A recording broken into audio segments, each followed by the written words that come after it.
right. Welcome back.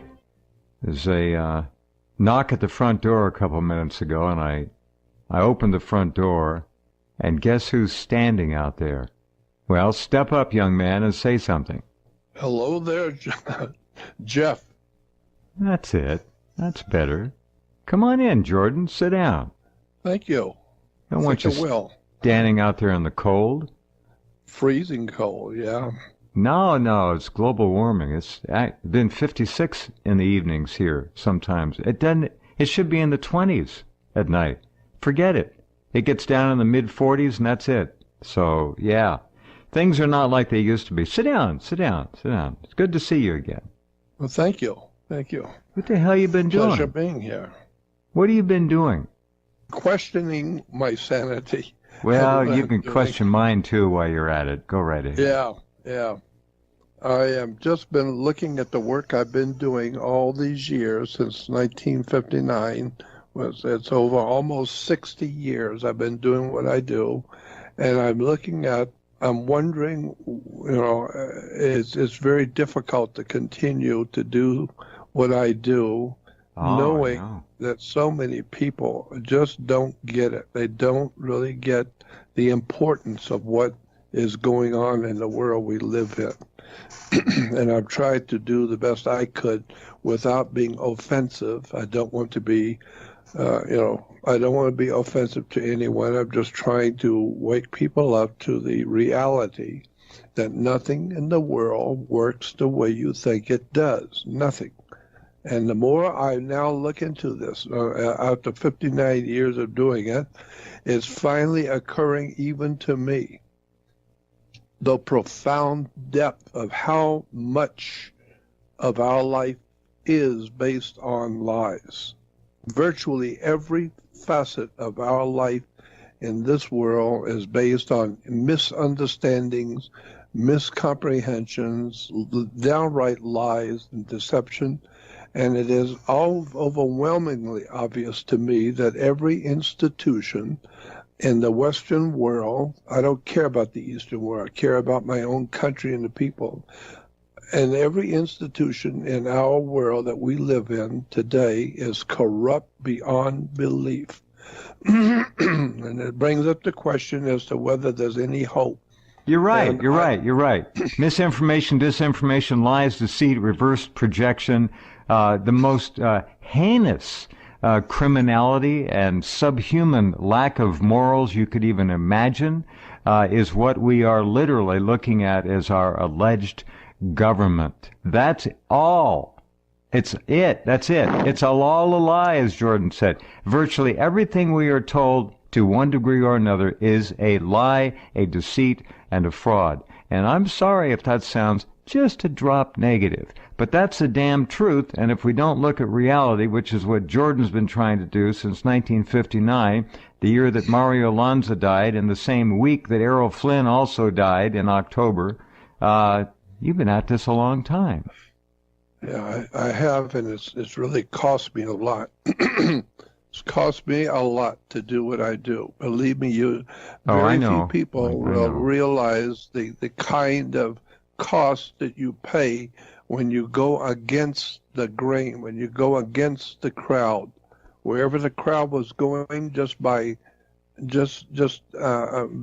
principle, I would go the other way. Growing up as a child, I always went the other way. No matter what way the class was going, I looked the other way. And so when everybody else was trying to get in with the crowd and be part, I didn't want to be no part of the crowd.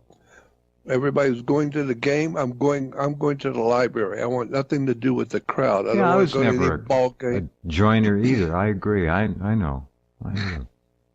So you have a little cold, Jordan? A little cold in your throat there? A little something? I think it's probably I've had problems with my throat and my lungs for a long time.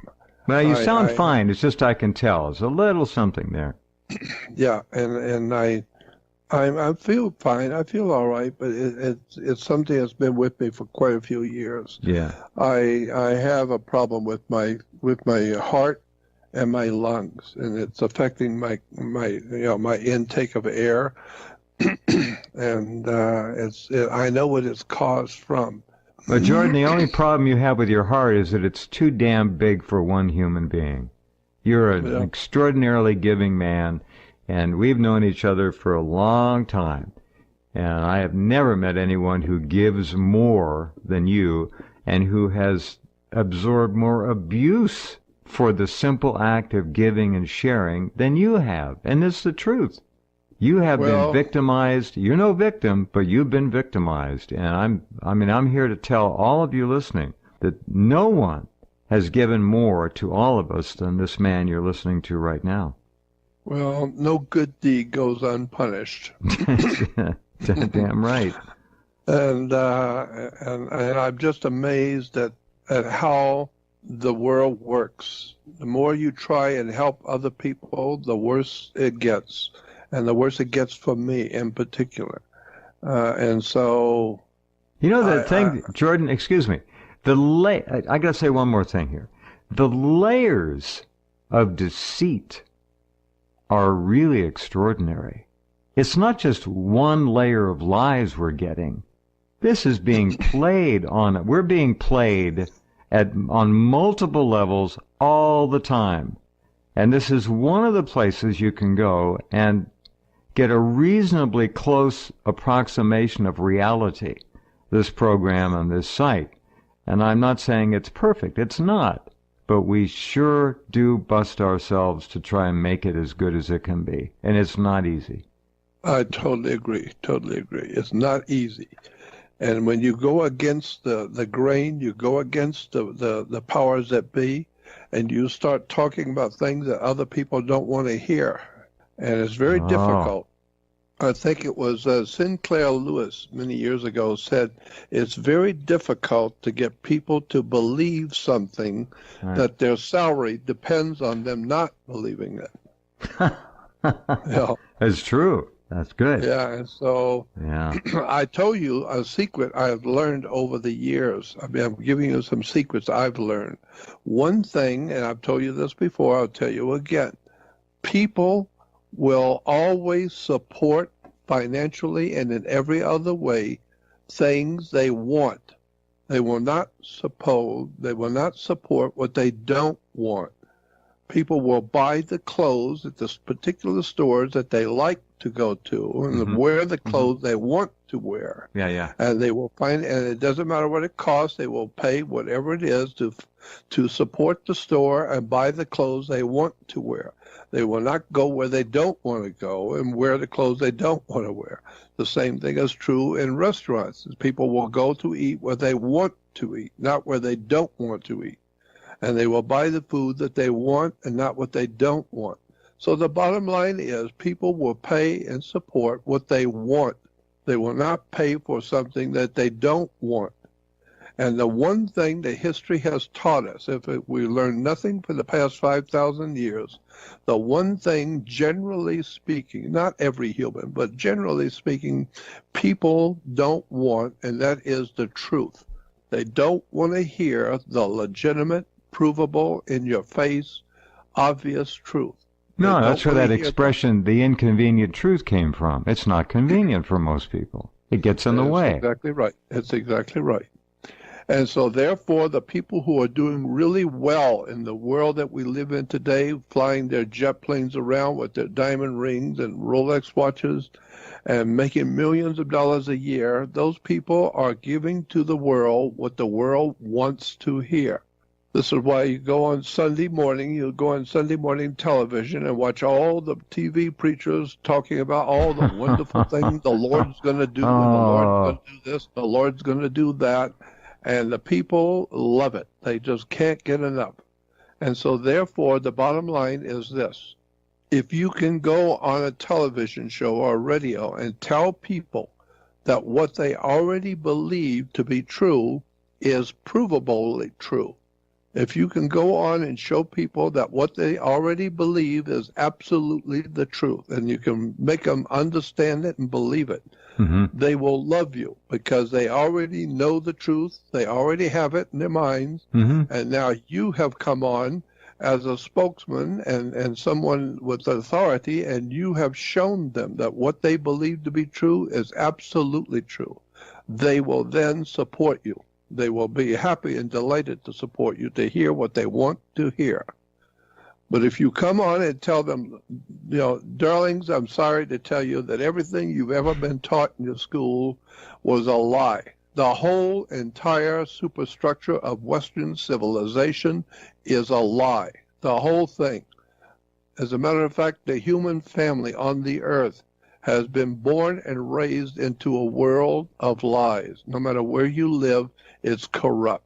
No matter what government you live under, it's corrupt. And the most successful ones, like us in America, the most successful governments are the most corrupt. And I'm just amazed at how many countries will do business with America, knowing how corrupt it really actually is. And my favorite subject has always been spirituality.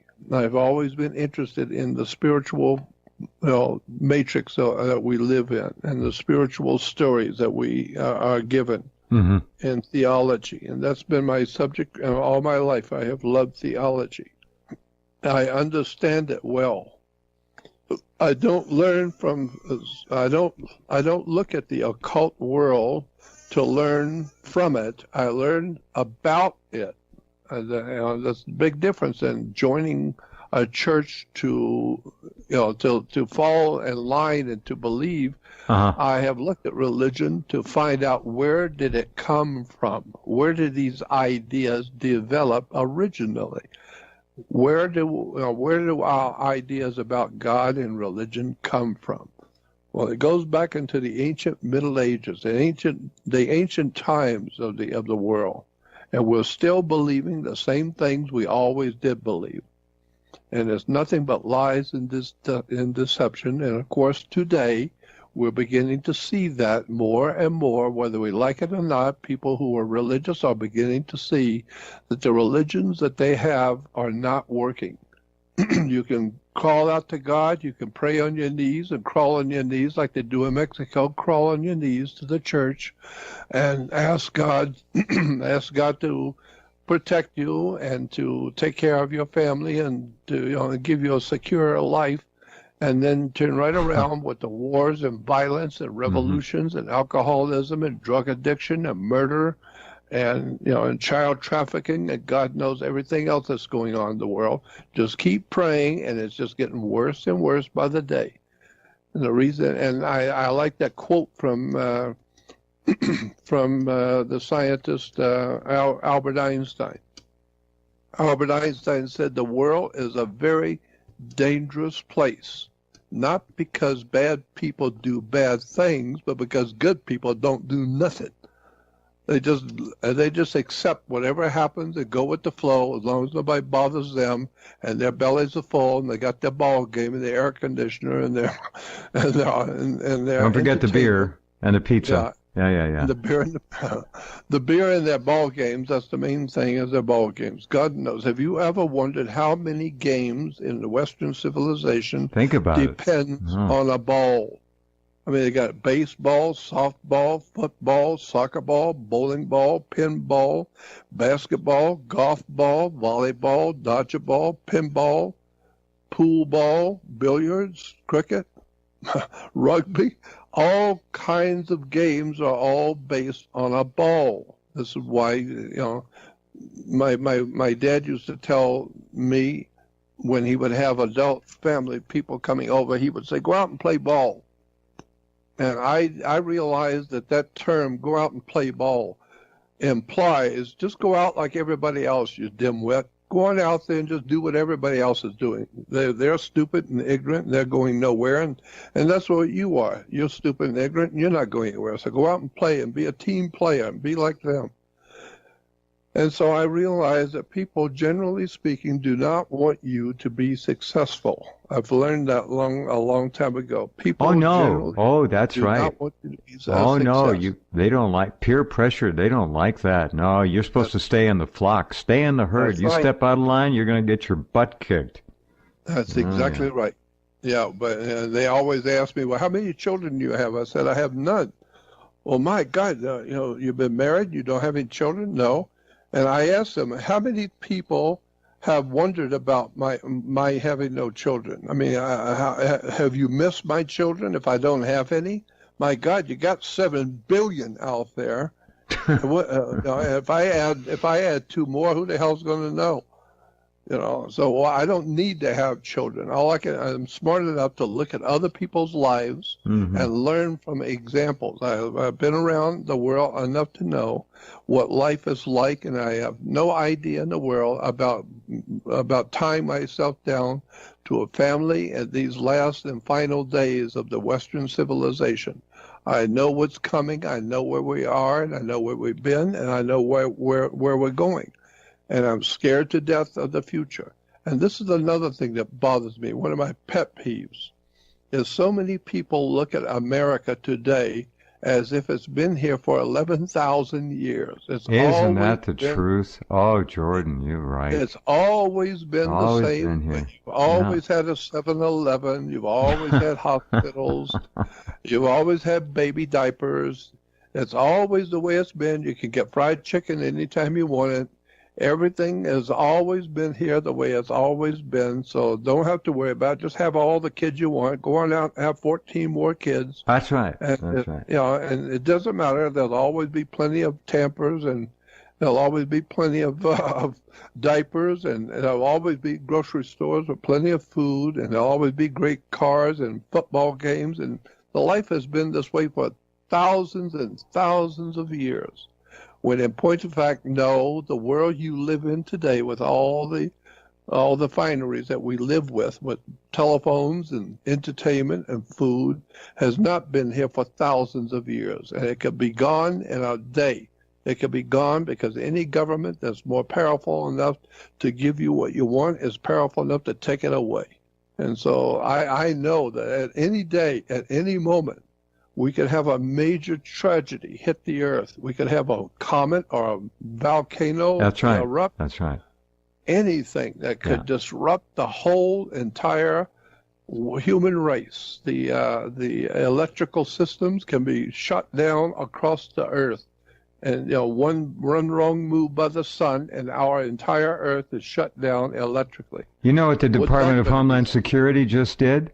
They issued a warning that all American, and you know and I know, and most of you listening know, this is not a joke. They always tell us in advance.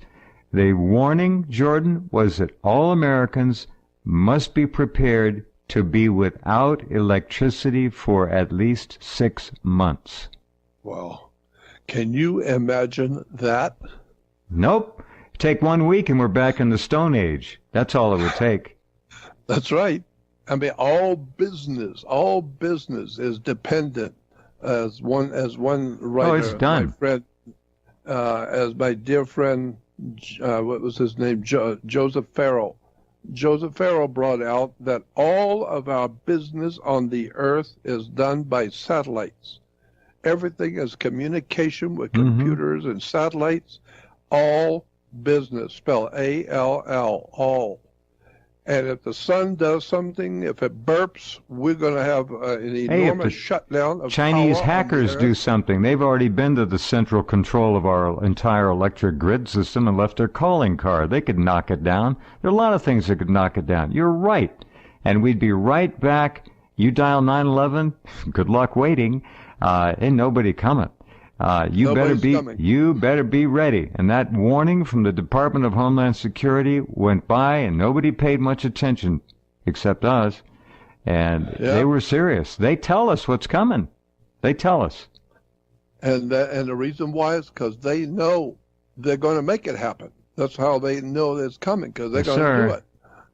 And and I remember a couple of months ago, I came across an article that said that New Jersey was dumping milk into the sewer. They were dumping the milk because because the milk was so contaminated with radioactivity that they had to dump the milk. When was this, Jordan?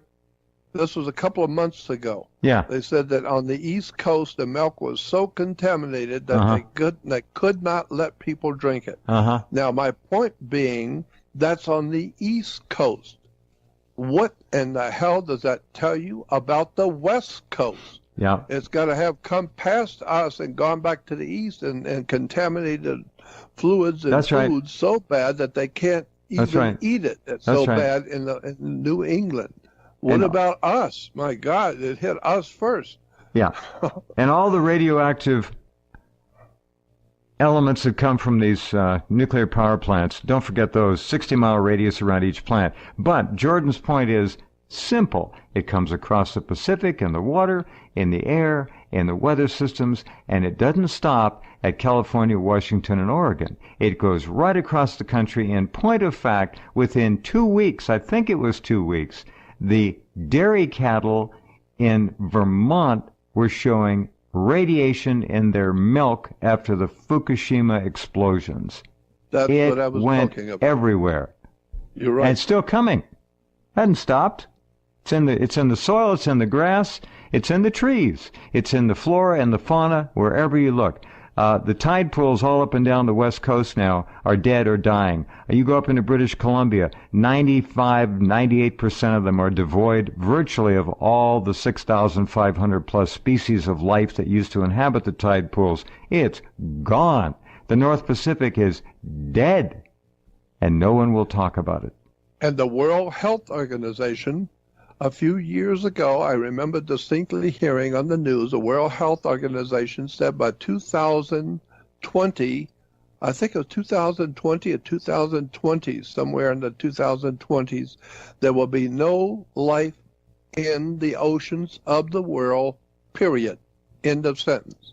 There will be no life that we can feed off of, that we Right. can eat. Right. There will be no life in the oceans anywhere, period. No matter what ocean it is, don't go fishing. All the seven because seas. They're all, That's right. You can find the radioactive nuclides in all seven seas now. It spreads everywhere. It's everywhere. Different concentrations, but it's everywhere. We're gonna go through this break. Go ahead, Jordan. Keep going. I was just going to say, and then if that's not enough, we've got the government of the United States spraying us with chemtrails. And the stuff that's in the chemtrails is falling to the earth on the plants, and the plants are consuming it. The animals are eating the grass, and they're eating what's fallen from the sky. And so we are now eating the plants and the animals that have been feeding on the chemtrails. So if we don't die from the chemtrails, we'll die from eating the food that comes to the earth. You know, our food is covered with chemtrail, and our animals that we Aluminum, barium, strontium, God knows what they're putting in there. They can put all kinds of biological organisms.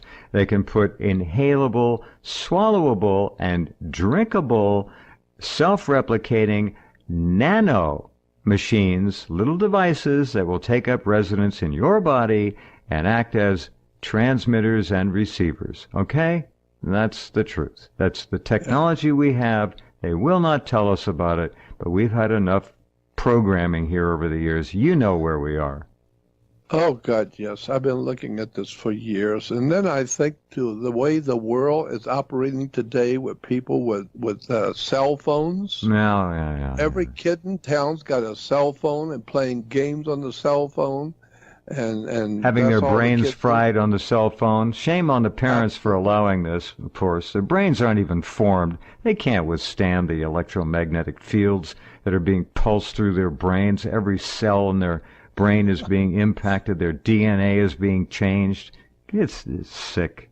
Sick. It is absolutely frightening. The implications are astounding. What are the implications of the world we live in? I mean, we didn't live through the fall of the Roman Empire.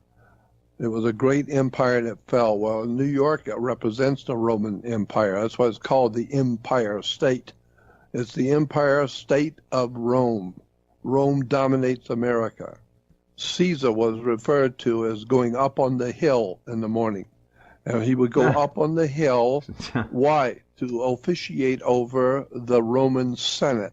And so it was said in the Roman that Caesar went up on the hill to address the Senate, and Caesar was doing this and that with the Senate up on the hill. But that's what we got today. We got goofballs that feel that they are God's sent Caesar to the world, and they're up on the hill. And what you don't realize is that the term Democratic Party, I don't care what you think about what I'm going to say, I'm just telling you the truth. The democratic process, what we call democracy, is actually a corporate democracy. It has nothing to do with the original concept in the Grecian Empire of a democracy, a people's democracy. We have a corporate democracy. And in point of fact, all communist countries officially have in their name of their country, it's called the official corporate democratic society. All communist countries are called democratic. We have the People's Democratic Republic of Cuba, the People's Democratic Republic of North Korea, the People's Democratic Republic of Yemen. You have the People's Democratic Republic.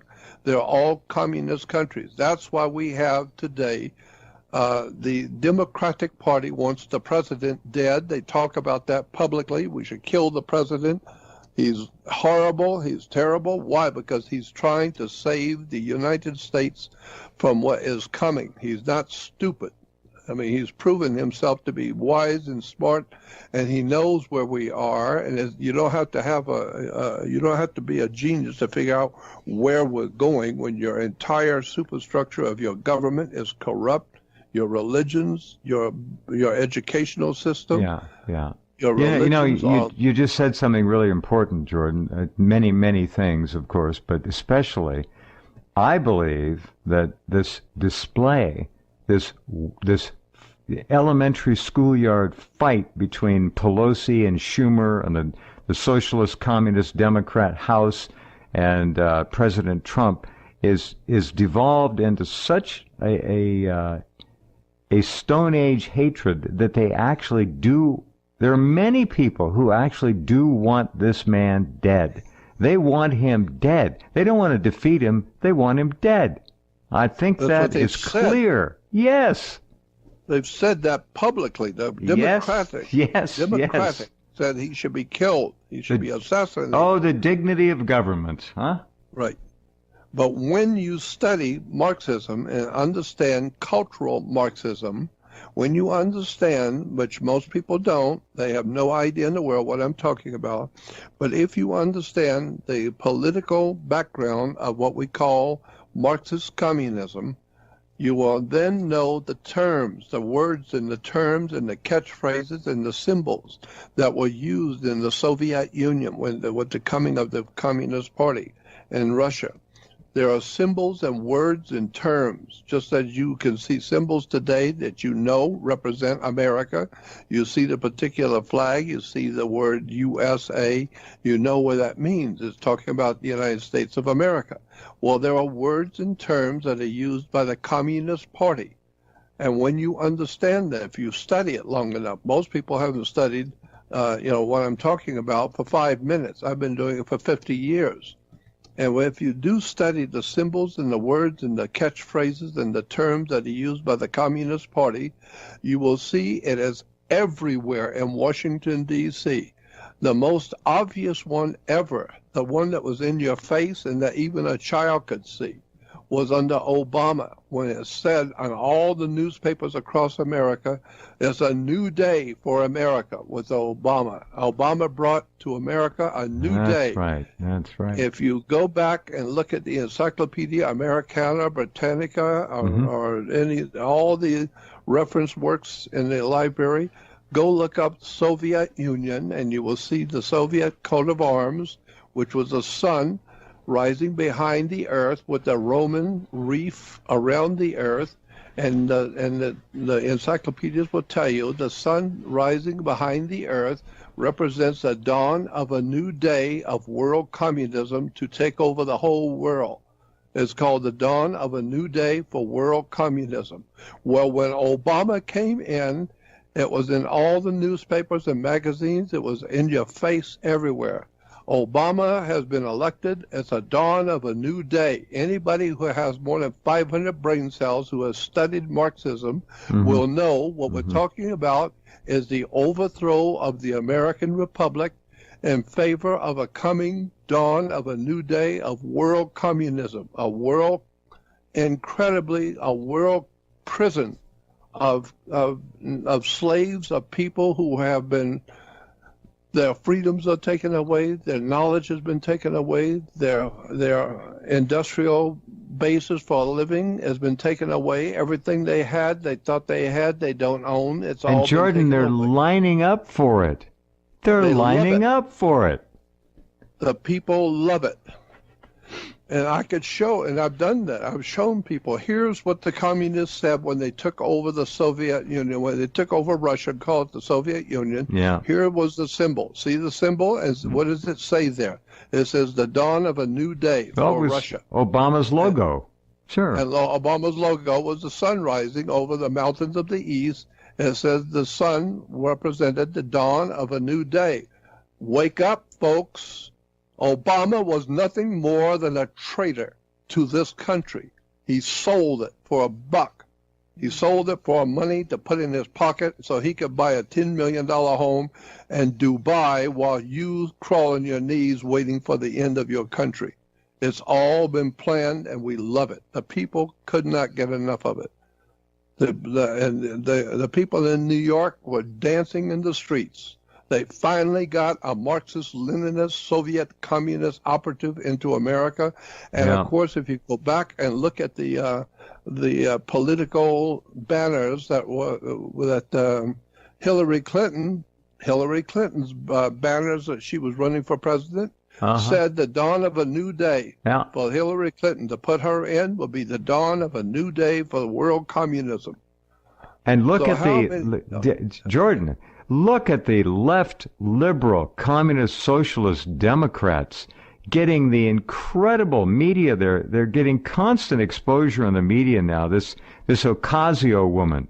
These people are out and out Marxists, communists, and they're getting the red carpet treatment. Yep. That was one of the calls that the founding fathers heard.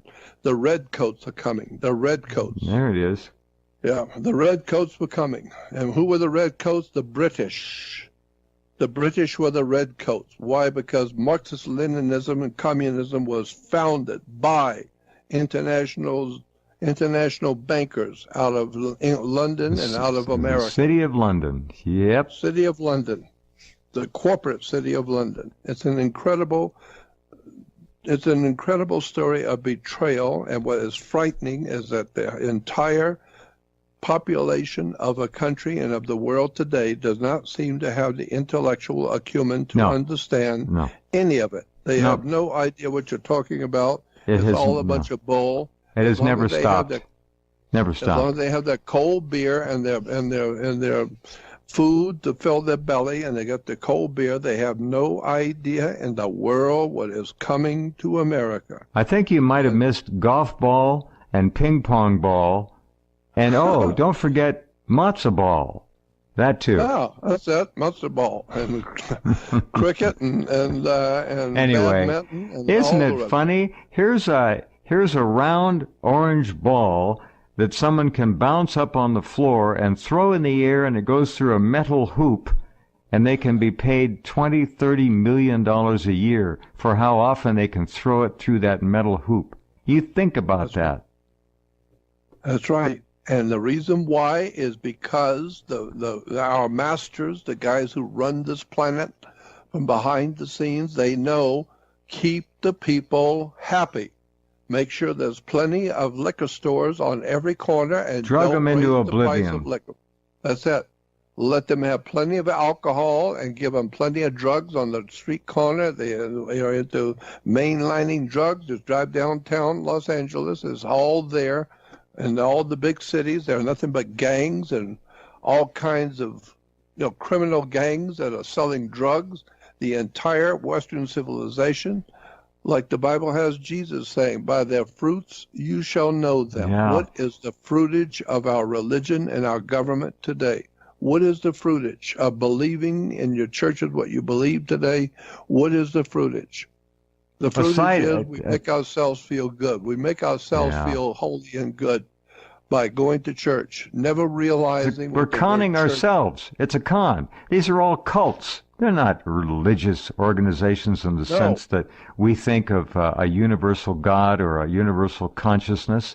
Not at all. This is all created and contrived by corporate entities and staffed and manned by and large by a cult of pedophiles that runs the gamut. 2,000 years of running the world through the churches. Pedophilia.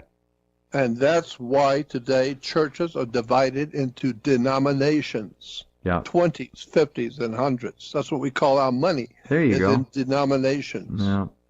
Yeah, it's because the churches are nothing more than a corporation, a business. It's a dirty business, but it's a business. Deadly dirty business. It's a very ugly business because it has not only robbed you of what you thought you had here on this earth, but it's robbing you of your future. You have no idea in the world where you're going to leave. When you leave this world, where you're going to go. You know where religion is? Didn't the Bible, I don't know the Bible like you do, Jordan, but didn't Christ say that don't build buildings to worship me because I am the kingdom within, or something like that? Yes. It's all within each one of us. They don't want us to know that. They make us externalize everything. That's right. And the whole idea is Marxist-Leninism, cultural Marxism, says that the government is the ultimate arbitrator of the world. The government is everything. There is no God. You don't need God. There is no God. You just happen by chance to have been born because the government. And that's why when they're born, they take a baby's feet and they put the black ink on the baby's feet and then press it on a piece of paper, and now they own your soul. This is where it actually comes from. That's 1934 that started, 1933. Yeah. I'm still trying to get that black ink off my feet, Jordan. I don't know. And it's just amazing how much the American people just don't know. No, they never will. You got the millennials now. Unfortunately, there are some listening who are brilliant people, and I honor every one of you. You know damn well the majority of the millennials are headed in the wrong direction. Generation Z coming up next. Why is it the last letter of the alphabet? Because it's the last generation that will actually be anything other than grossly subservient to an artificial intelligence matrix of domination and subjugation. They will have nothing. Gen Z is the beginning of Gen End. That's it. That's it. And you know, if you remember back when Robert Taylor, the movie star, made the movie back in the 50s, I think it was the early 50s, The Time Machine. If you remember that movie, The Time Machine. H.G. Wells, of course.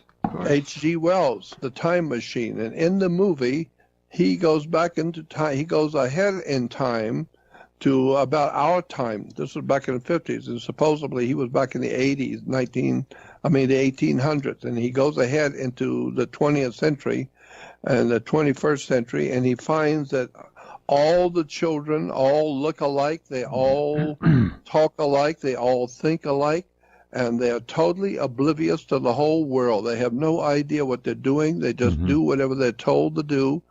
And when one girl fell in the lake and was drowning, nobody cared. Everybody just watched her drown. Yeah. And he went out. The guy went out and saved Pulled her. her And in. Yeah. And 1960, and it was Rod Taylor, not Robert Taylor. Rod Taylor. Rod Taylor. Yeah. 1960. Go ahead. And he asked her when he pulls her out of the lake, the river. He asked her, "Do you have any books?" And she didn't know what to talk about, books.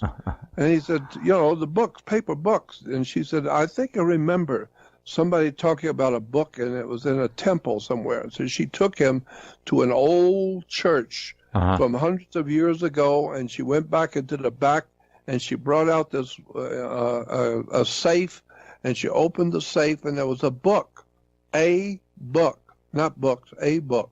and she picked up the book, and it fell apart in her hands. It was nothing but dust. And so that's where we're going. Nobody reads. Nobody cares to read. Everybody knows what they know, and they believe what they believe. They've engineered the attention span down now to where no one can stand to read. It's got to be instant visual and emotional gratification with some YouTube video or whatever. Ball game, a score. What's a score in a ball game, Jordan?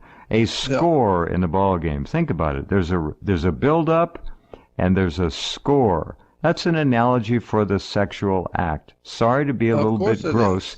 It's a score. All right? Everyone likes to see a score. That's what they said. The name of the game of life is not whether you win or lose, but did you score? That's right. That's right. I know that sounds a little coarse, but think about it. It's like a symphony orchestra. A great symphony will build up, and then there's a tremendous release. It's a metaphor for the act of the act physical of sex. love. That's right. Yeah, exactly. And this is why, if you're going to be a minister and a preacher in America, you have to go to a seminary. Isn't that bizarre? You think about how in our face it all is. Yeah. It is the most incredible story about how sex is the basis for religion on the earth. All the symbols in the churches are sexual symbols. The emblems in national government are sexual symbols. We have the Washington Monument, which is an Egyptian obelisk. Oh, yeah. And it's an Egyptian obelisk. If you look it up in encyclopedias, will tell you it was a male phallic. It's a male erection. And, of course, the male erection or the obelisk is pointed toward the female ovaries, or the Washington, D.C.'s Oval Office. It's based on the female ovaries, and the male erection is connected directly to the female Oval Office. It's an incredible display. Oh, no accidents. All this was laid out by people. You have to understand. These people were way, way ahead, or in another realm than the masses. They don't get it. They don't understand the layout of Washington, D.C., the symbolism, which Jordan has spent over half a century studying and presenting. The symbolism is all there. It's all there. But I want to go back to sports. You got to think about this. Score. It's all about scoring, right? Yep. And the words and the terms that are used in commerce and business, we say that money goes through your hands like water. No, we've now found out that money is considered to be, by banking industry, considered to be water. And therefore, if you can't pay for your house, we say it's underwater. And then you begin to see how many times the word ship, because ships do business on water. So everything is a ship. And this is why you have this, sportsmanship, dictatorship, friendship, and you need to play ball and don't rock the boat. Come on aboard. Oh, that's linked to admiralty law too, of course. That's right. And UCMJ is what we're under. Universal military justice and admiralty courts and ship and the bar, right? The bar. That's right. Yeah. And when you go into a courtroom, you will see there's a fence and a gate, and the people sit outside the gate. And when they call your name, you get up and you put your hand on the gate and walk inside. You have now opened up a water gate. And now you are in hot water, and they're going to have money to bail you out. And if you can't get bailed out, because you're taking on too much water and you're in hot water, then they're going to take your body, which is 76% water, and put you into a battery. They'll put you into a cell. And therefore your body is in a cell like a battery, and you can now be bought and sold by the corporations that run the world. They made all of us horrible. No, it is. They made all of us into assets of the corporatocracy, the corporate Marxist state, and the 1933 That was the end. We were all turned over as collateral. No doubt about it. And then when you look at the founding fathers of world communism, Marxists and communism, Marx and Trotsky and Lenin, they were all living here in America. They were all working in New York, and they were all trained here in America and sent to Europe to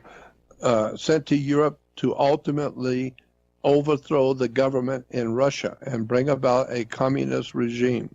And today, that's what we are now dealing with in Washington, D.C., is the Communist Party in America.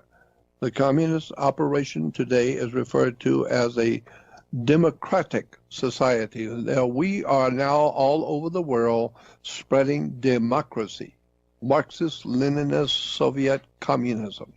That's who we are. That's what we're doing, and therefore I've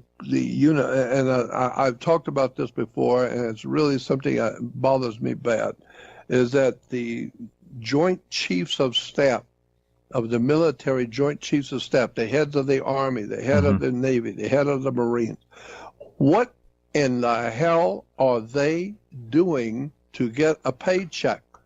What are they actually doing and accomplishing as a group?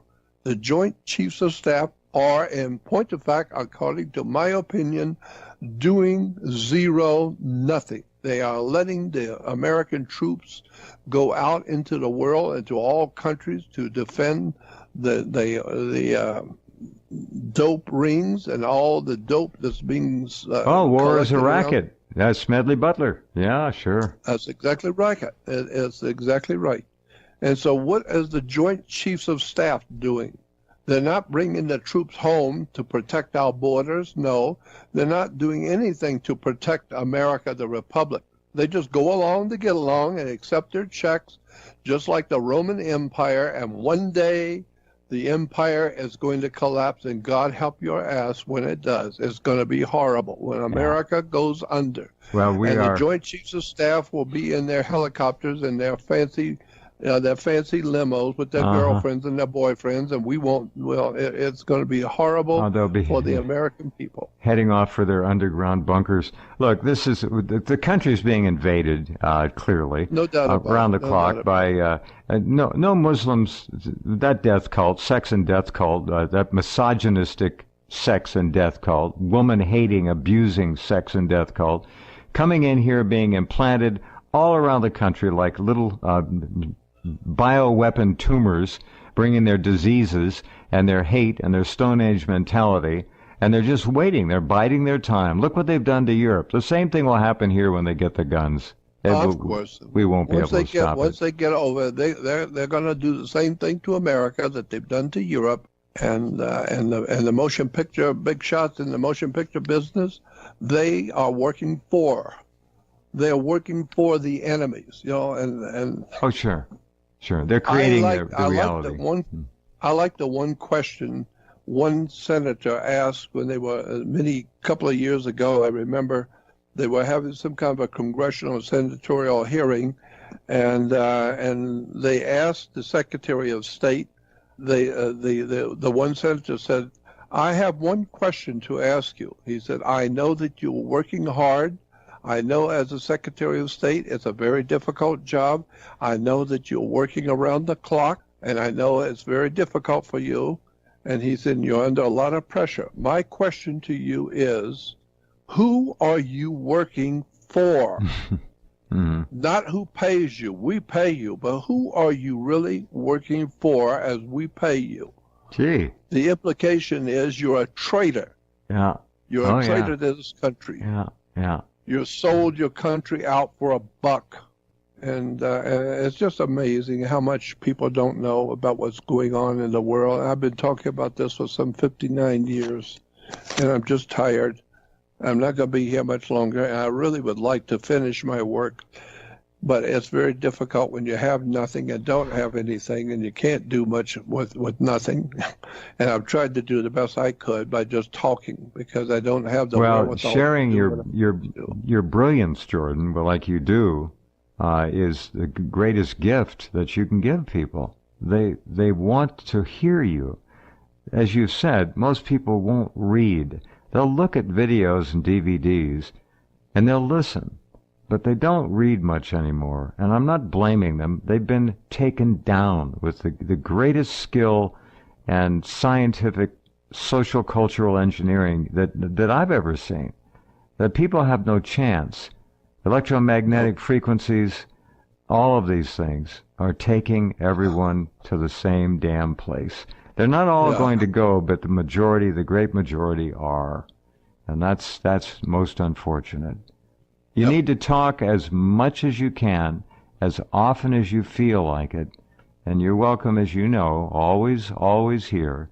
So I'll try and get you back on here in a few weeks, and we'll tell them again. Tell them again. Well, thank you. Jordan, always good to hear from you. And thank you. Take care, my friend, huh? Thank you. Thank you for having me on. Always. Good night. Good night, Jordan.